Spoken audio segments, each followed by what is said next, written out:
ओम नमो भगवते वासुदेवाय। ओम नमो भगवते वासुदेवाय। ओम नमो भगवते वासुदेवाय। नारायणं नमस्कृत्य नरं चैव नरोत्तमं देवीं सरस्वतीं व्यासं ततो जयमुदीरये। नष्टप्रायेषु भद्रेषु नित्यं भागवतसेवया भगवती उत्तमश्लोके भक्तिर्भवति नैष्ठिकी। नमः विष्णुपादाय कृष्णप्रेष्ठाय भूतले श्रीमते भक्तिवेदान्त स्वामिनिति नामिने। नमस्ते सारस्वती देवे गौरवाणी प्रचारिणे निर्विशेष शून्यवादी पाश्चात्य देश तारिणे। श्रीमद् भागवतम स्कंद 1 अध्याय 9। भगवान कृष्ण की उपस्थिति में भीष्मदेव का देह त्याग। श्लोक संख्या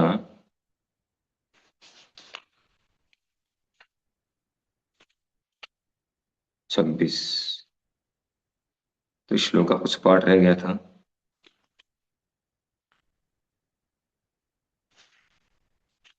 ठीक है। पुरुषस्वभाव विहितान् यथा वर्णं यथाश्रमं वैराग्यराग वैराग्यराग उपाधिभ्याम् आमना तो अभय लक्षणा। महाराज युधिष्ठिर के पूछे जाने पर भीष्मदेव ने सर्वप्रथम व्यक्ति की योग्यताओं के अनुसार जातियों की वर्गीकरण यानी वर्ण तथा जीवन के आश्रमों का वर्णन किया। फिर उन्होंने क्रमबद्ध रूप से निवृत्ति तथा प्रवृत्ति नामक 2 उपखंडों का वर्णन किया। तो हमने अब तक जो है तात्पर्य पढ़ा था व्यापारी, ब्राह्मण और क्षत्रिय। अब व्यापारी और शूद्र,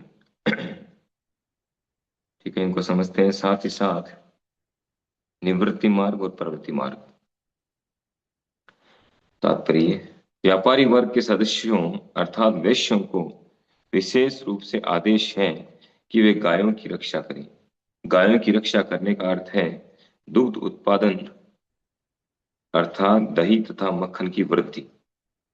व्यापारी वर्ग का मुख्य कर्तव्य है कि कृषि तथा खाद्य सामग्री के वितरण के साथ ही वैदिक ज्ञान की शिक्षा प्राप्त करे और दान देने में प्रशिक्षित हो।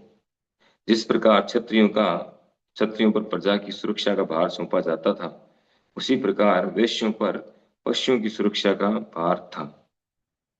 पशु कभी भी वध किए जाने के लिए नहीं होते हैं।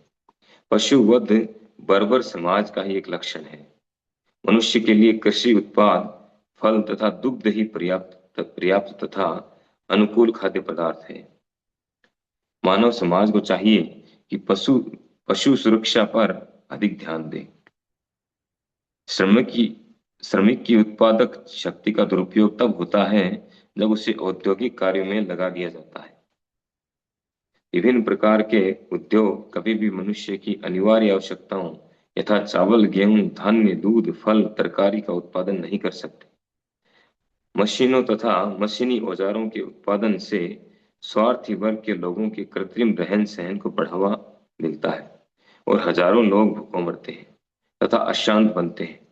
सभ्यता का मानक ये नहीं होना चाहिए। तो इस पैराग्राफ में प्रभुपाद जी ने अ, व्यापारी वर्ग के लिए वैश्य वर्ग के लिए विशेष रूप से जो करणीय है उसको बताया है। तो वैश्य वर्ग को किस प्रकार होना चाहिए? भगवान गीता में कहते हैं, कृषि गोरक्षा वाणिज्यम वैश्य कर्म स्वभावजम। वैश्यों का स्वाभाविक कार्य है। स्वाभाविक का अर्थ है वृत्ति परक कार्य, जो उनमें वृत्ति है नेचुरली। तो स्वाभाविक कार्य है कृषि करना, गोरक्षा करना। और कृषि और गोरक्षा से जो उत्पादन हो, एक्स्ट्रा उत्पादन हो, उसका व्यापार करना, उसको मार्केट में जाकर के बेचना। ये वास्तव में जो इस कार्य में लगा है अपनी वृत्ति के अनुसार, इसमें ये वृत्ति है, ये टेंडेंसी है ये करने की, उसको ये कार्य करना चाहिए। इसी प्रकार से करना चाहिए जैसा भगवान गीता में बताते हैं, यहाँ प्रभुपाद जी तात्पर्य में बताते हैं। तो गौ रक्षा करने का अर्थ है कि गायों से जो उत्पादन हो, दुग्ध उत्पादन हो, दही उत्पादन हो, मक्खन उत्पादन, उसमें वृद्धि करना। गायों की वृद्धि करो, गोपालन को बढ़ाओ, इससे ये सारी चीजें वृद्धि होगी। क्योंकि मनुष्य के लिए, मनुष्य की मूल आवश्यकताएं हैं। मनुष्य जीवन को धारण करने के लिए हमें क्या चाहिए? हमें दो चीजें चाहिए। हवा की व्यवस्था तो भगवान ने कर रखी है, उसमें हमारा कोई हाथ है नहीं, और हम उसमें हस्तक्षेप कर भी नहीं सकते। ऑक्सीजन चाहिए हमें जीने के लिए, उसकी व्यवस्था भगवान ने कर दी। प्रकाश चाहिए, सनलाइट, उसकी व्यवस्था भगवान ने कर रखी। मून लाइट चाहिए, उसकी व्यवस्था भगवान ने कर रखी। तो हमें क्या चाहिए? पानी चाहिए, पानी की व्यवस्था भगवान ने कर दी है वर्षा के द्वारा। नदियां हैं, वर्षा है, ये सारी व्यवस्था, खारे पानी को मीठे पानी में बदलने का पूरा प्लांट भगवान ने लगाया है।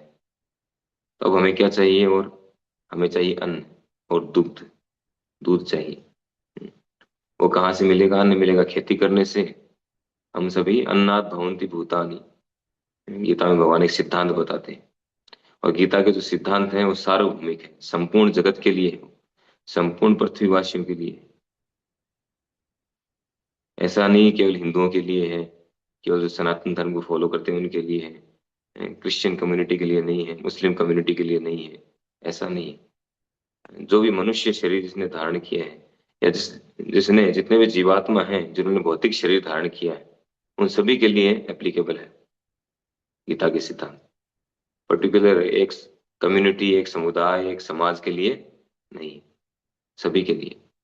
तो भगवान कहते हैं अन्नात् भवन्ति भूतानि, कि सभी प्राणी अन्न पर आश्रित है। ये सिद्धांत, इसका कोई खंडन नहीं कर सकता। सभी को अन्न खाना ही पड़ेगा। पशु पक्षी हैं, वो भी अन्न खाते हैं, अन्न से संबंधित जो घास है वो खाते हैं। तो सभी प्राणी अन्न पर आश्रित है। तो हम नट बोल्ट नहीं खा सकते। प्रभुपाद जी कह रहे हैं फैक्ट्रियां खोल रहे हैं बड़ी बड़ी, उसमें क्या करते हैं? फैक्ट्री में क्या होता है? नट बोल्ट बनते हैं, लोहे की, धातुओं की चीजें बनती हैं, प्लास्टिक चीजें बनती हैं। वो खा के हम जीवित नहीं रह सकते, हमें अन्न ही खाना पड़ेगा। और अन्न के लिए कृषि करना पड़ेगा। तो कृषि करना, दूसरा गोरक्षा, गोरक्षा से हमें क्या मिलेगा? पंचगव्य मिलेगा हमें, गोबर मिलेगा, गोमूत्र मिलेगा, जो पवित्र है। गोबर अपने आप में एंटीसेप्टिक है। गौमूत्र जो है उससे कई तरह की दवाइयां बनती है, मेडिसिन बनती है, बहुत गुणकारी है। और गाय का गोबर और गौमूत्र पूजा में भी काम आता है। इवन कोई किसी भी तरह का यज्ञ हवन होता है तो उसके लिए हमें जो हवन कुंड बनाते हैं उसमें गोबर का प्रयोग होता है। इवन यहाँ तक कहा गया है कि गोबर जो है वो परमाणु विकिरण तक को रोकता है। अगर परमाणु हमला होता है और किसी व्यक्ति ने अपना मकान पूरा गोबर से बना रखा है, गोबर का लेप है उस पर, तो उसे परमाणु विकिरण प्रवेश नहीं कर पाएंगे। अभी जो यूरोपीय कंट्रीज हैं वो लोग बंकर बनवा रहे हैं परमाणु विकिरण से बचने के लिए, कि परमाणु हमला होता है तो 2 हफ्ते के लिए उसके अंदर चले जाएंगे, उसमें सारी व्यवस्था होगी। फिर जब परमाणु विकिरण का प्रभाव कम हो जाएगा, रेज का प्रभाव कम हो जाएगा, तब हम बाहर आ जाएंगे। जबकि जो गोबर है वो इतना पावरफुल है। तो गोबर मिलेगा, गौमूत्र मिलेगा, और दूध मिलेगा। दूध से दही, दही से मक्खन, मक्खन से घी, कितनी सारी चीजें। और ये सब बहुत महत्वपूर्ण है। आध्यात्मिक जीवन में प्रगति करने के लिए भी गाय का दूध सबसे इंपॉर्टेंट है। क्योंकि गाय के दूध से हमारे जो सूक्ष्म तंतु हैं मस्तिष्क के, वो शुद्ध होते हैं। आहार शुद्ध हो, सत्व शुद्ध हो, तो सूक्ष्म तंतु शुद्ध होते हैं, तब हम आध्यात्मिक विषय के बारे में सोच पाते हैं। नहीं तो हमारा दिमाग चलता ही नहीं। इसलिए जो देसी गाय का दूध है, जो A2 कहते हैं आजकल, वो बहुत महत्वपूर्ण है। तो गौपालन और कृषि, इन दोनों में वृद्धि होना बहुत महत्वपूर्ण है। साथ ही साथ जो वैश्य हैं, केवल ऐसा नहीं कि वो धुआंधार उसमें लग जाए, गोपालन और कृषि कर रहे हैं, उससे पैसा आ रहा है और उसमें लग गए हैं उसमें पूरी तरह से, नहीं। रूपा जी कह रहे हैं कि उनको वैदिक ज्ञान की शिक्षा में प्रशिक्षित होना चाहिए। वैदिक ज्ञान की शिक्षा प्राप्त करना बहुत आवश्यक है। नहीं तो वो जो पैसा आएगा उसका दुरुपयोग करेंगे। उनको पता ही नहीं रहेगा क्या करना है। तो वैदिक ज्ञान की शिक्षा हटने के कारण ही मैकाले की पद्धति आने के बाद से वैदिक ज्ञान की शिक्षा खत्म हो गई। और वो हटने के कारण ही आजकल जो वैश्य समाज है वो क्या कर रहा है, कृषि गोरक्षा नहीं हो रहा है, सब उल्टे सीधे कामों में लग रहे हैं। कोई मांस का एक्सपोर्टर बन गया है, कोई किसी चीज का एक्सपोर्टर बन गया है, बड़ी बड़ी फैक्ट्रियां खोल रहे हैं। और साथ ही साथ उनको दान देने में प्रशिक्षित होना चाहिए, क्योंकि दान देने से हमारा धन शुद्ध होता है।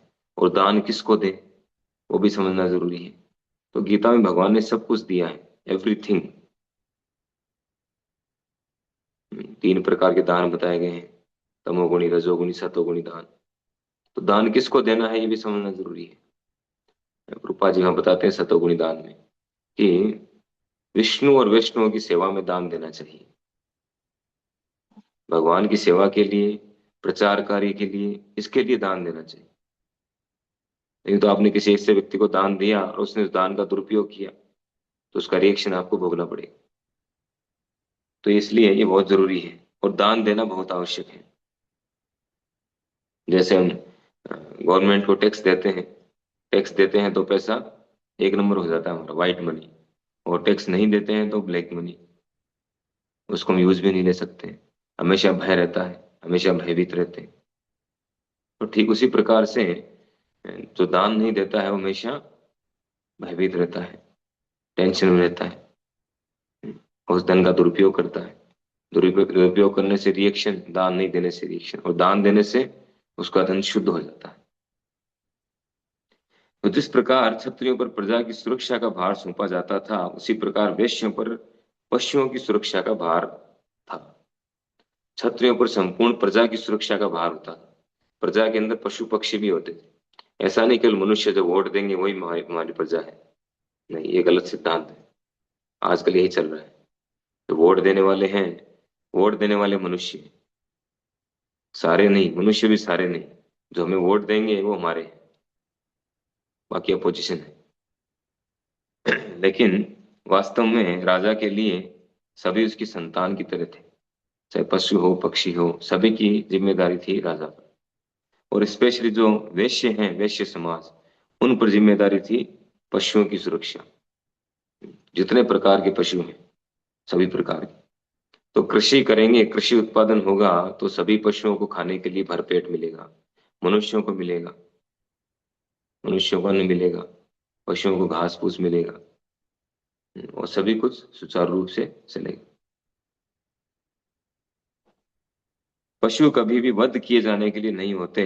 पशु वध बर्बर समाज का ही एक लक्षण है। पशु वध जिस समाज में होता है, चाहे कोई भी हो। अभी हम अ, परसों संकीर्तन करते हुए आ रहे थे नंदपुरी में। तो एक गली में से निकले, वहां पर लिखा था सुअर का ताजा मांस। हम्म, और मैंने सोचा सुअर का ताजा मांस, ये आगे पूरा पढ़ा, फिर बोर्ड को पूरा पढ़ा तो उसमें पता नहीं कौन माता जी का एक नाम लिखा था, दुर्गा जी का एक नाम। उस नाम से उसने शॉप खोल रखी थी, और नीचे सुअर का ताजा मांस। अब बताइए, ऐसा नहीं कि एक ही कम्युनिटी जो है वो मांस खाती है, केवल कोई पर्टिकुलर ये कम्युनिटी मांस खाती है, सभी कम्युनिटी में ऐसा है। जो जिनको आज हिंदू कहते हैं, हिंदू समाज, इसमें भी बहुत सारे लोग हैं, ज्यादातर लोग मांस खाने लग गए। जो उच्च जाति के हैं वही मांस खाने लग गए। वो समझते हैं कि मांस खाना तो हमारा अधिकार है। जो अपने आप को क्षत्रिय बोलते हैं वो सोचते हैं मांस खाना और दारू पीना तो हमारा जन्म सिद्ध अधिकार है, ऐसा सोचते हैं, क्योंकि शास्त्र नहीं पढ़ते। तो यहाँ प्रभुपाद जी साफ साफ बता रहे हैं कि पशु वध बर्बर समाज का ही एक लक्षण है। ऐसा समाज जिसमें किसी तरह की भावना नहीं है, जो वैदिक शास्त्र के अपोजिट है, और बर्बरता है जिसमें, हिंसा भरी हुई है कूट कूट करके, दया का भाव नहीं है बिल्कुल। ऐसा समाज जो है, उस समाज का लक्षण है पशुवत। पशु भी तो जो है वो भगवान का ही अंश है। भगवान के द्वारा, भगवान कहते हैं सभी योनियों का पिता मैं हूँ, और सभी आत्मा जो मेरे अंश है। एक पिता के लिए सारी संतान बराबर होती है, चाहे कोई अपंग हो, और चाहे वो गूंगा हो, बहरा हो, कैसा भी हो, और चाहे वो डल माइंड हो, पूरा पागल हो, पिता कभी नहीं चाहेगा कि उसको मार दिया जाए। ये डल माइंड है, ये तो बोझ बन गया, इसको उड़ा दो, ऐसा नहीं है। तो ये बर्बरता का सूचक है। ये सभ्य समाज का सूचक नहीं है। पशुवध करना, उससे मांस खाना। मनुष्य के लिए कृषि उत्पाद, फल तथा दुग्ध ही पर्याप्त तथा अनुकूल खाद्य पदार्थ है। हम्म। अब विचार करेंगे अच्छे से। अगर जो नॉनवेज खाने वाले पशु हैं, मांसाहारी पशु हैं, और शाकाहारी पशु हैं, और मनुष्य, मेरे पास एक फोटो है, भेजूंगा मैं आपको व्हाट्सएप पर। तो तीनों का आप देखिए, तीनों की सारी चीजें बताई गई है। दांत तीनों के किस प्रकार के होते हैं, मांसाहारी पशु के, शाकाहारी पशु के, और मनुष्य के। और लार तीनों की किस तरह की होती है, अंदर जो वो पचाने के लिए जो एसिड होता है अंदर। और जो मांसाहारी पशु है, उसमें अम्लीय एसिड होता है, अम्लीय होता है, लिक्विड जो अंदर होता है, जो मिलता है पचाने के लिए, उसके पेट में जो रहता है। और जो शाकाहारी पशु और मनुष्य, उनमें क्षारीय होता है, वो मांस को नहीं पचा सकता। और दांत भी जो है, जो मांसाहारी पशु, उनके दांत पर्टिकुलर मांस खाने के लिए होते हैं। लेकिन गाय या जो घास खाने वाले हैं, घोड़ा, गाय, इनके दांत और मनुष्य के दांत एक जैसे होते हैं।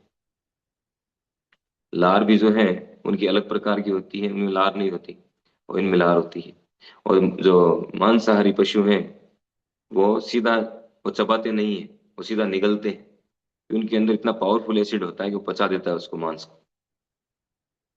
लेकिन जो शाकाहारी है, मनुष्य हैं, उनमें चबा चबा करके खाते हैं, उनका अलग सिस्टम है पूरा। तो बहुत अंतर है। अगर साइंटिफिक दृष्टि से और इन सब चीजों की दृष्टि से हम विचार करेंगे, तो पता चलेगा कि वास्तव में मनुष्य मांस खाने के लिए है ही नहीं। हम्म। शास्त्रों में तो है ही, इन सब चीजों के द्वारा भी हम पता लगा सकते हैं। फिर एक और महत्वपूर्ण बात यहाँ बता रहे हैं। यस। कि मानव समाज, हम्म, तो पहले बताया कि कृषि उत्पाद जो है मनुष्य के लिए अनुकूल, क्या है, अनुकूल खाद्य पदार्थ कृषि उत्पाद है।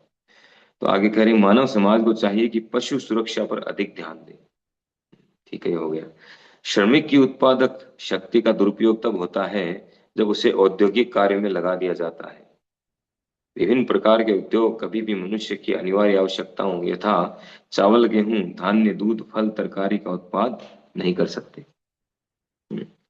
तो श्रमिक, यानी जो चौथा अंग है समाज का, जिनकी तुलना पांवों से की जाती है। तो समाज के जो चारों विभाग हैं, वर्णाश्रम में, वर्ण में, ब्राह्मण, क्षत्रिय, वैश्य, शूद्र, चारों का बहुत बड़ा योगदान है। ऐसा नहीं है कि श्रमिक विभाग का कोई योगदान नहीं है, वो तो जो है उपेक्षा के पात्र है, ऐसा कभी नहीं सोचना चाहिए। वैदिक युग में ऐसा कभी भी नहीं था। आजकल ऐसी भ्रांत धारणाएं फैलाई जा रही है, ये जाति पाति का भेद फैलाया जा रहा है। ऐसा कभी भी नहीं था, उनका भी उतना ही योगदान है। तो जिस व्यक्ति का जैसा गुण है, जितना वो कर सकता है, जैसा कर सकता है, उसके अनुसार उसके लिए कार्य है। तो और ऐसा नहीं है कि जिस जाति में वो जन्म ले लिया तो उस जाति के अनुसार उसको कार्य करना पड़ेगा, ऐसा बिल्कुल भी नहीं है। और ऐसे बहुत सारे उदाहरण शास्त्रों में है। तो श्रमिक जो है, श्रमिक समाज है, या श्रमिक की उत्पादन शक्ति का दुरुपयोग कब होता है, जब बड़ी बड़ी फैक्ट्रियां खोल करके उनमें उनको लगा दिया जाता है। अब पहले वैदिक युग देखिए, वैदिक युग में जो है इस तरह का कार्य नहीं होता था। ये फैक्ट्रियां जो है बड़ी बड़ी बनाना, इसमें क्या हो रहा है, इसमें केवल एक व्यक्ति जो फैक्ट्री का मालिक है, या कुछ उसके मुख्य व्यक्ति, वो रिच होते जाते हैं, पैसे वाले बनते जाते हैं, धनी बनते जाते हैं। और जो श्रमिक हैं, हजारों हजारों श्रमिक उसमें काम कर रहे हैं, वो दिन प्रतिदिन उनकी स्थिति खराब होती जाती है, उनको पूरी सुविधाएं नहीं मिलती। और ये स्थिति हम देख सकते हैं बड़े शहरों में जाकर। यहाँ भी ऐसी स्थितियां होने लग गई। जहाँ भी फैक्ट्री वाला काम होता है, वहाँ ऐसी स्थितियां हैं। वो झोपड़पट्टी में रहना पड़ता है, कि बड़े शहर इतने महंगे हो गए, वहाँ सरवाइव करना है मुश्किल है। उनको सैलरी इतनी मिलती नहीं है।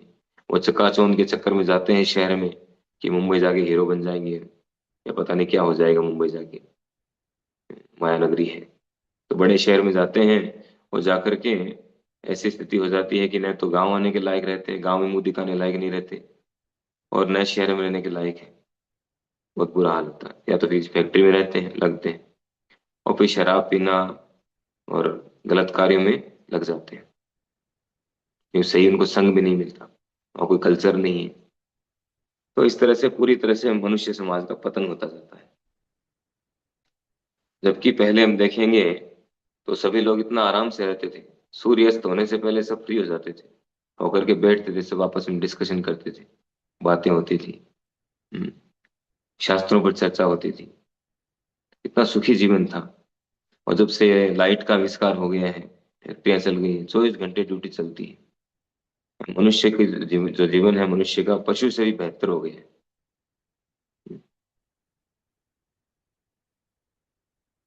तो ये सब जो उद्योग हैं, बड़े बड़े उद्योग हैं, ये मनुष्य की अनिवार्य आवश्यकताओं को पूरा नहीं कर सकते। हमारी अनिवार्य आवश्यकताएं क्या है? हमारे जो जीवन धारण करने के लिए वो अन्न है, सबसे पहले अन्न है। अन्न, हवा, पानी, ये हमारी अनिवार्य आवश्यकताएं हैं। अगर ये नहीं हो तो हम 1 मिनट भी जीवित नहीं रहेंगे, एक दिन भी जीवित नहीं रहेंगे।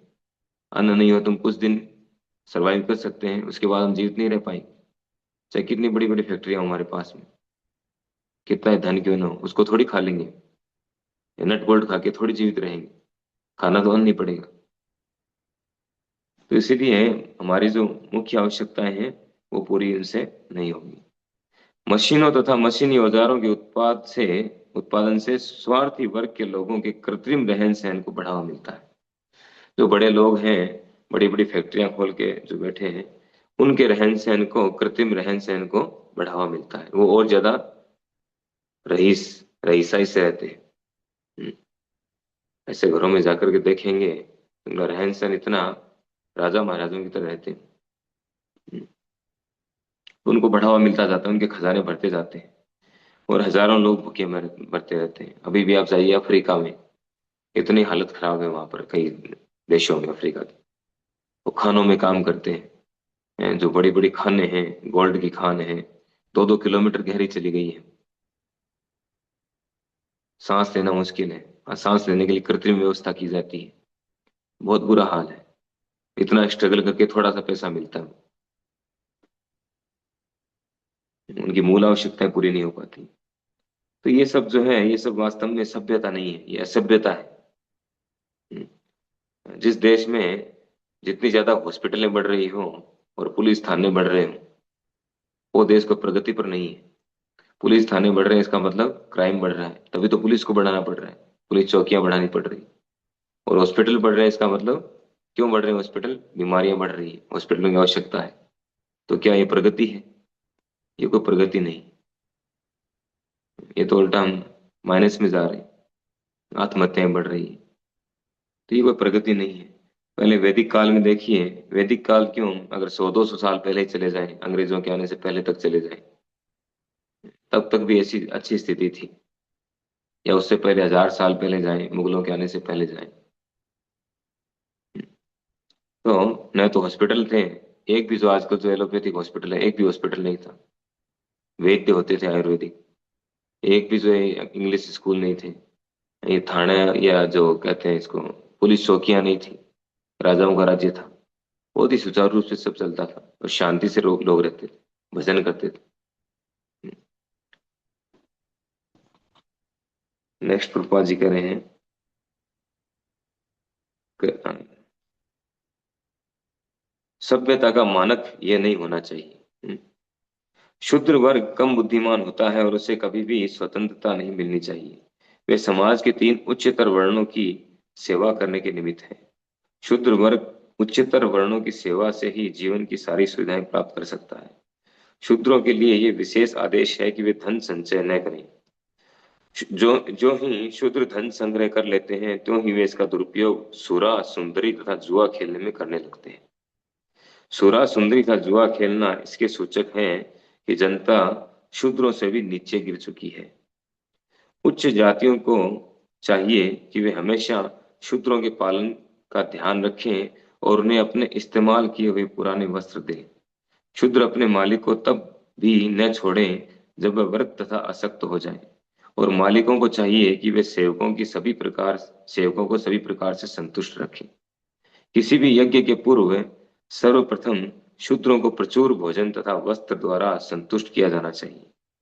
आज के समय में लाखों रुपए खर्च करके अनेकानेक समारोह मनाए जाते हैं, लेकिन बेचारे श्रमिकों को न तो ठीक से भोजन दिया जाता है, न दान या वस्त्र इत्यादि दिए जाते हैं। इस प्रकार श्रमिक लोग असंतुष्ट ही बने रहते हैं और इसीलिए उपद्रव मचाते रहते हैं। एक प्रकार से वर्ण विभिन्न वृत्तियों के वर्गीकरण है, और आश्रम धर्म आध्यात्मिक साक्षात्कार के पथ पर क्रमिक पद्धति है। पहले भी इस पैराग्राफ को लेते हैं। तो शूद्र वर्ग जो है कम बुद्धिमान होता है और उसे कभी भी स्वतंत्रता नहीं मिलनी चाहिए। और वे समाज के 3 उच्चतर वर्णों की सेवा के निमित्त है। इसको समझना बहुत महत्वपूर्ण है। कई बार इसका गलत अर्थ लगा दिया जाता है। तो शूद्र किसको कहते हैं? ये कोई जाति की बात नहीं हो रही है। रूपा जी इस बात को बार बार कहते हैं कि प्रत्येक समाज में, मनुष्य समाज में, सारे मनुष्य समाज की बात करें तो 4 कैटेगरी के लोग होते हैं। एक होते हैं जो इंटेलेक्चुअल वर्ग है, जिनको ब्राह्मण कहा गया है। तो यह जाति ब्राह्मण की बात नहीं हो रही।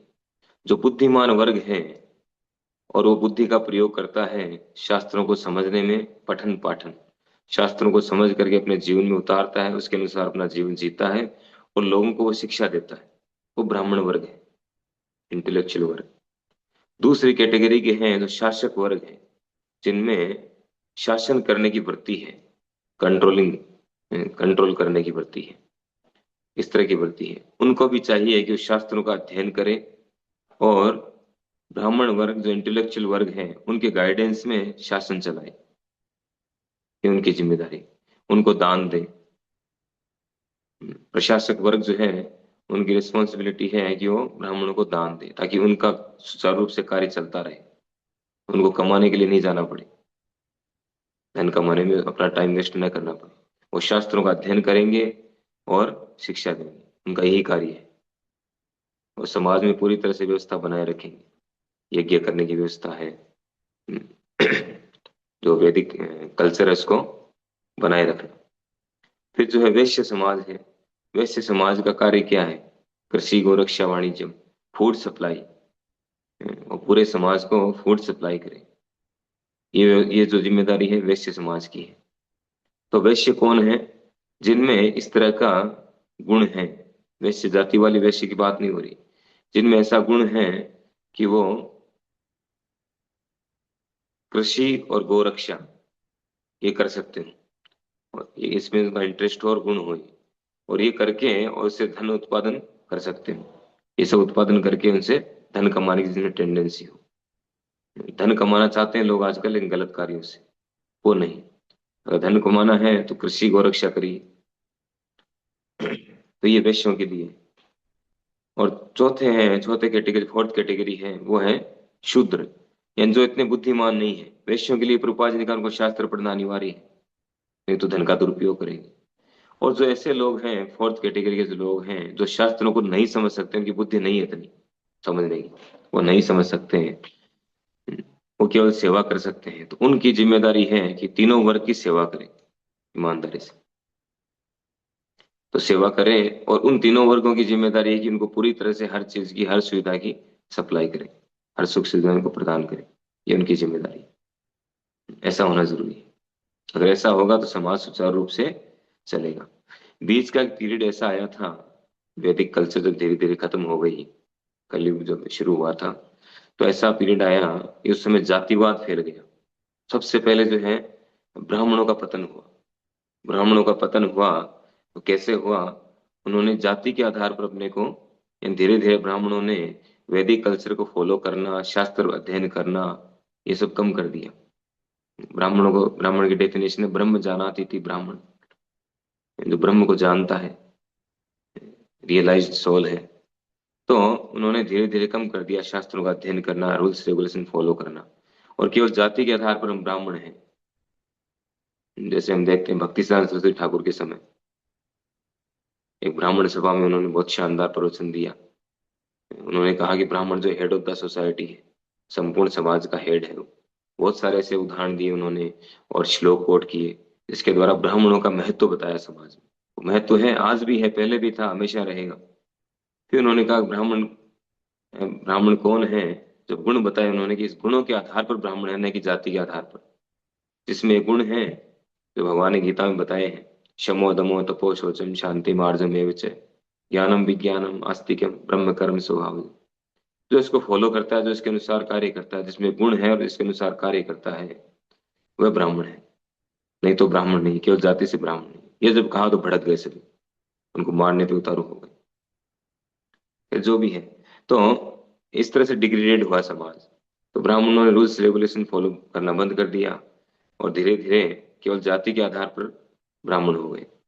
तो केवल जब जाति के आधार पर हुआ तो क्षत्रियों ने देखा कि ये तो रूल्स फॉलो नहीं कर रहे हैं, इनमें क्वालिटी है नहीं, तो हम इनका आदेश क्यों माने, इनको शास्त्रों का भी इतना नॉलेज नहीं है। तो उन्होंने आदेश पालन करना बंद कर दिया।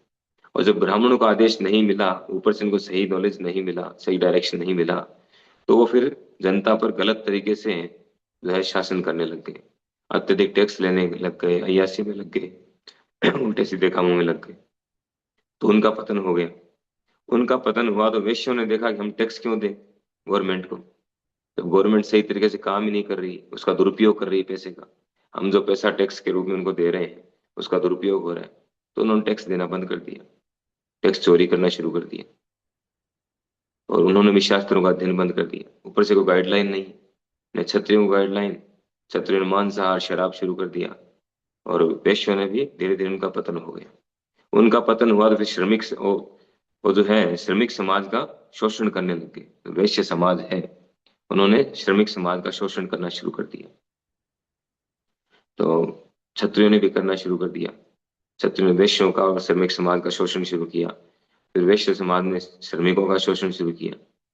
तो इस तरह से शोषण जब होने लगा, कितने समय सहन करेगा व्यक्ति। उनको प्रॉपर सप्लाई मिल नहीं रही है, सही गाइडलाइन मिल नहीं रही है, और उनका शोषण हो रहा है। तो उन्होंने भी विरोध करना शुरू कर दिया, और पूरा समाज जो है अस्त व्यस्त हो गया। फिर ये जातिवाद पूरी तरह से फैल गया पूरे समाज में, और पूरी शिक्षा पद्धति तहस नहस हो गई।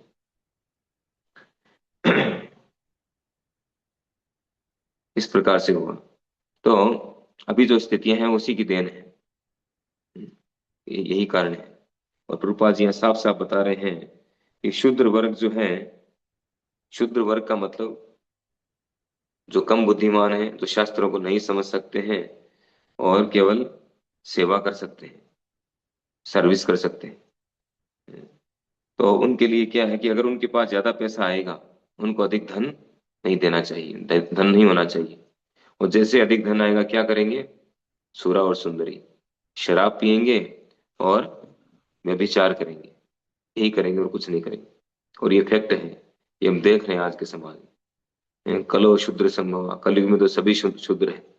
इवन एक श्लोक में कहा गया है कि जन्म से सभी शूद्र होते हैं, जन्मना जायते शूद्र संस्कारात भवेत् द्विज। जन्म से तो सभी शूद्र होते हैं, केवल कलयुग की बात नहीं हो रही, किसी भी युग में क्यों ना हो। हर युग में जो भी जन्म लेता है, किसी भी युग में जन्म लेता है, वो जन्म से शूद्र ही होता है। संस्कार के द्वारा उसको द्विज बनाया जाता है, ब्राह्मण बनाया जाता है, द्विज जन्म। उसको जब दीक्षा प्राप्त दी जाती है, उपनयन संस्कार होता है, फिर उसको गुरु के द्वारा शिक्षा प्राप्त होती है, तब जाके द्विज बनता है। तो संस्कारात भय द्विज। तो जन्म से सभी शूद्र हैं, और संस्कार कलयुग में है नहीं। न संस्कार है, न और दीक्षा संस्कार है, न शिक्षा है, कुछ नहीं है। वो लोग लेने को तैयार नहीं, इसलिए सभी शूद्र हैं। सभी जो हैं शूद्रों वाले काम कर रहे हैं। सभी का मतलब है ज्यादातर, सभी का मतलब सभी नहीं है, इसको भी समझना जरूरी है। सभी का मतलब है ज्यादातर लोग जो हैं वो शूद्र हैं। और शूद्र हैं उनके पास धन आ रहा है, जैसे धन बढ़ रहा है वैसे क्या कर रहे हैं, शराब पी रहे हैं और उल्टे सीधे काम कर रहे हैं। किसी भी लेवल पे देख लो, बड़े लेवल से लेके छोटे लेवल तक, किसी भी लेवल पे चले जाओ, ये हालत है।